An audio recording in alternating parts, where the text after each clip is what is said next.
오늘 마태복음 27장 51절부터 끝절까지 말씀을 통하여서 하나님의 아들이었도다 라는 제목으로 강의 이어가도록 하겠습니다.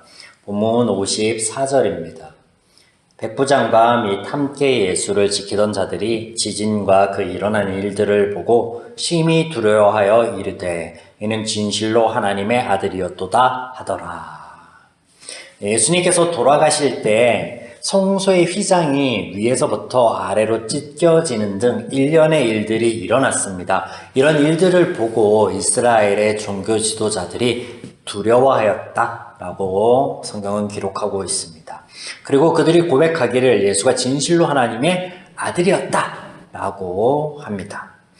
오늘 이 고백을 좀 살펴볼 텐데요. 본문의 이 고백을 우리가 어떻게 이해하고 받아들여야 될까? 왜 이런 질문을 드리냐면 그동안 마태복음을 나누며 등장하는 모든 이들, 예수님의 제자들을 포함한 종교 지도자들, 이스라엘의 회중들, 그들 모두가 죄인으로 예수님을 그리스도로서 하나님의 말씀하신 그 일들을 이루기 위해 이 땅에 오신 분에 대해서 이해하지 못하고 그리고 또 알 수 없는 죄적 한계 아래에 있는 죄인들이다라고 말씀을 드렸기 때문에 그렇습니다. 그리고 그렇게 확인하여 왔었죠. 이제 예수님께서 그리스도로서의 십자가 사역을 마치셨기에 그들이 깨달은 것인가? 그렇게 볼 수도 있겠지만 결론은 아닙니다.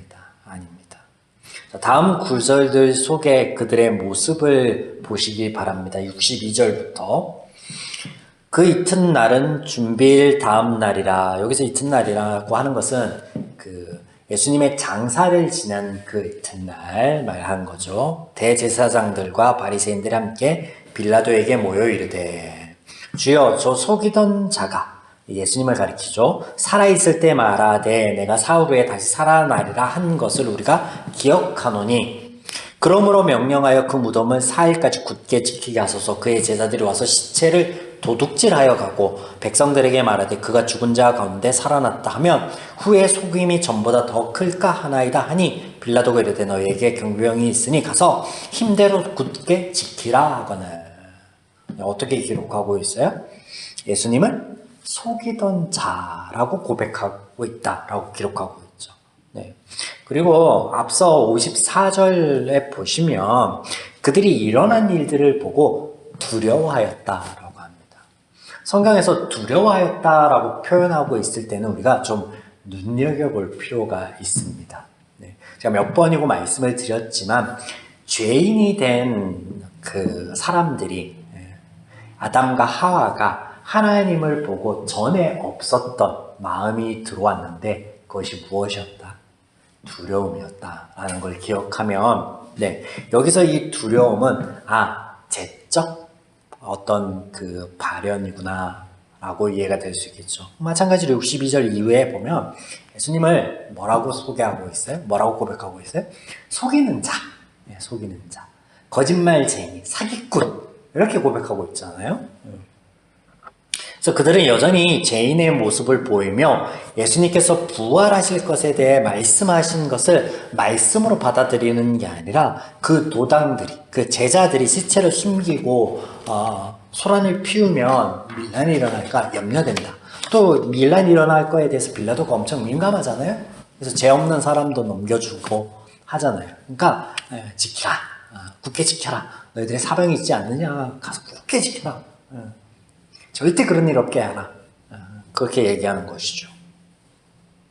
사실 본문에서 뿐만 아니라 다른 구절들, 예수님께서 사역하시는 그 3년 반의 기록들을 보면 마태복음도 마찬가지지만 다른 복음서에서도 종종 예수님을 하나님의 아들이라고 고백하는 대목들이 등장합니다. 때로는 사람들 입에서도 등장하고 귀신들 입에서도 등장합니다.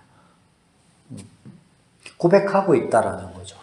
그러면 여러분은 예수님께서 하나님의 아들이다 라고 말씀하시는 이 성경적인 표현을 오늘 어떻게 이해하고 계십니까? 우리가 삼위일체라는 용어를 들어보셨을 텐데 오늘 이 하나님의 아들이 어떤 의미인가 살펴보게 되면 이 삼위일체라는 용어에 대해서 조금은 이해가 되실 것 같습니다. 먼저 죄인들, 사람들의 입에서 나온 아들이 갖는 의미는 무엇이고 또 그와는 반대로 전혀 다른 차원에서 성경에서 말씀하시는 의미는 무엇인지에 대해서 좀 살펴보겠습니다. 출애굽기 3장에 보시면 하나님께서 모세를 부르실 때 모세가 하나님의 이름을 물어보는 장면이 등장하죠. 나눴던 말씀이 기억을 다 나시지 않을 겁니다. 짧게 제가 좀 설명을 드리겠습니다. 이스라엘은 오랜 기간 이집트에 거주하면서 그곳의 신개념과 종교를 접하였습니다. 그들이 죄인이기에 오히려 하나님에 대해서 그들의 조상인 하나님에 대해서는 잃어버리고 이집트의 다신 어떤 그 종교의 제의에 더 익숙해져 있었을 것입니다. 그래서 이 고대 근동이나 이집트 또 우리가 잘 알고 있는 그리스 로마 신화에 보면 신들에게는 이름이 다 있습니다.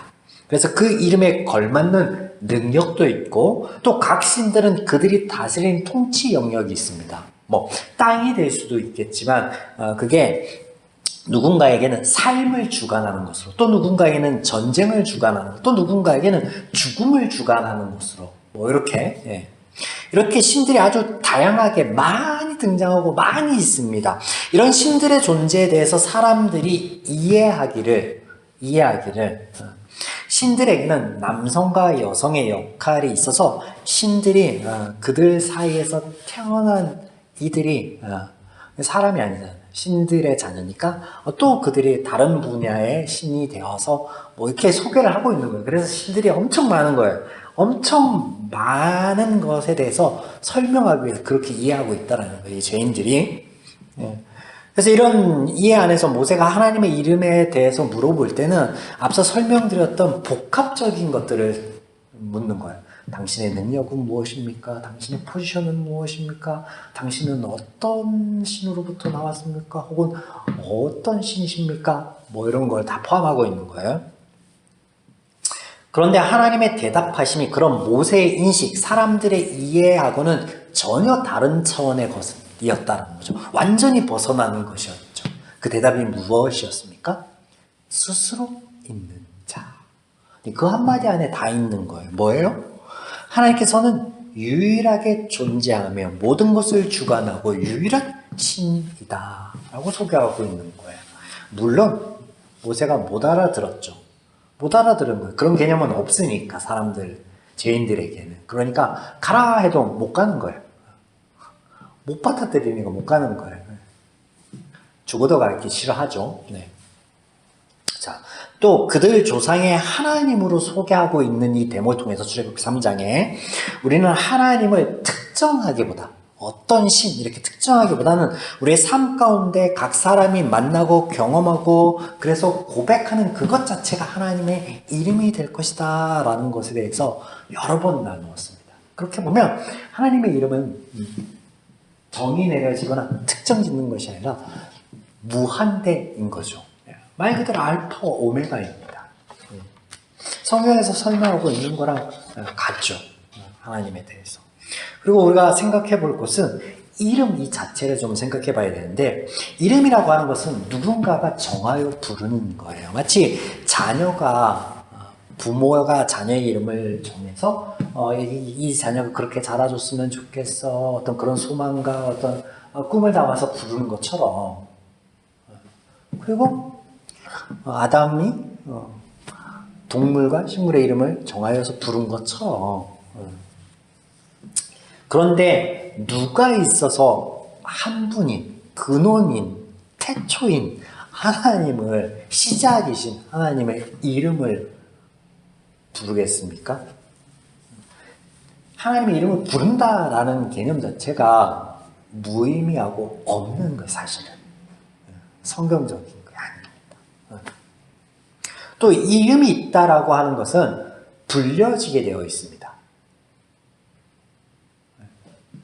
불려지게 되어 있죠. 그러니까 이것을 마이크라고 하잖아요.